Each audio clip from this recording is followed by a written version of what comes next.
thank you for joining us for today's market briefing. Today we will be discussing the progression of the reopening of the U.S. economy and how this could impact the financial markets and investment decisions. While many are excited to get back to the normalcy we had pre-pandemic, investors recently have been concerned about rising inflation. But let's start with some of the many reasons we have to celebrate as the economy continues to reopen.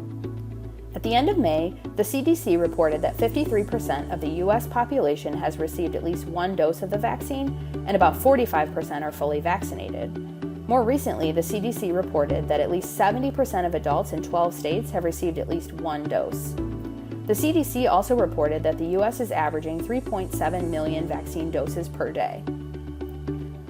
As reopening progresses, economic activity is slowly picking up from the lows during the pandemic.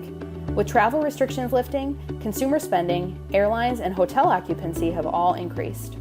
According to TSA data, a total of 7.1 million people passed through airport security checkpoints over Memorial Day weekend this year. That Friday saw nearly 2 million of those travelers, marking it the busiest day for air travel since the start of the pandemic. Unemployment is a crucial economic factor as the U.S. emerges from the restraints of the pandemic. The unemployment rate for May was 5.8%, slightly lower than April's 6.1%. While we're heading in the right direction and see unemployment falling, we are still far from pre-pandemic levels. The Federal Reserve estimates that the unemployment rate will recover to 4.5% this year, 3.9% in 2022, and 3.5% in 2023. Notable sectors with the biggest job gains include leisure and hospitality, private and public education, and healthcare. GDP increased at an annual rate of 6.4% during the first quarter of 2021. The increase in GDP for the first quarter reflects the influx of consumer spending coupled with federal government spending. Growth expectations for 2021 have increased since the start of the year and are now coming in at 6% to 7%. It is important to note that this growth is likely to be accompanied by a higher inflation, a worry many investors are currently facing. Inflation has been rising recently, triggering some investors to fear that the economy may be overheating. For example, core inflation has risen 3% from May 2020 to now, while headline inflation has risen 5% for that same period. With the supply of many goods being low and demands continuing to increase as the U.S. is reopening, many question how long it will take for these two to catch up with one another.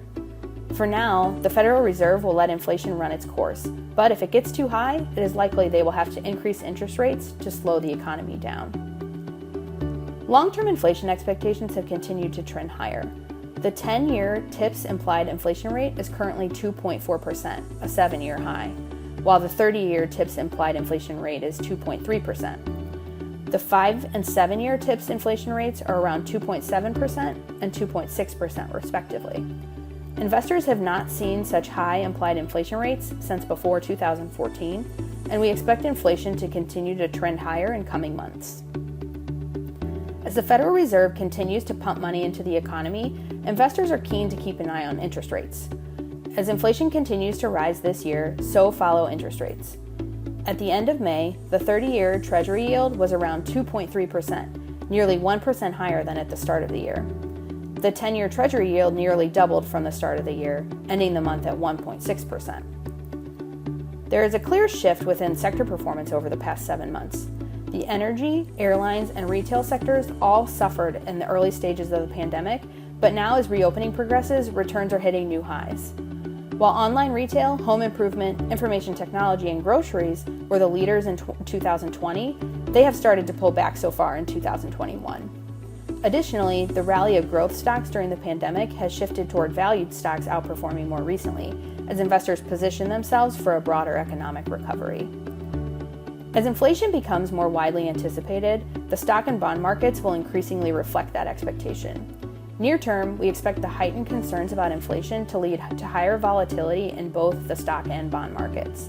To that end, we recommend maintaining diversified portfolios of investments that have the potential to perform well in a broad range of market outcomes. We will continue to focus on opportunities to balance our client portfolios for the current environment while also taking advantage of niche markets that present attractive risk-reward opportunities. From all of us here at RMB, thanks for tuning in. We hope you're able to join us for our next market briefing.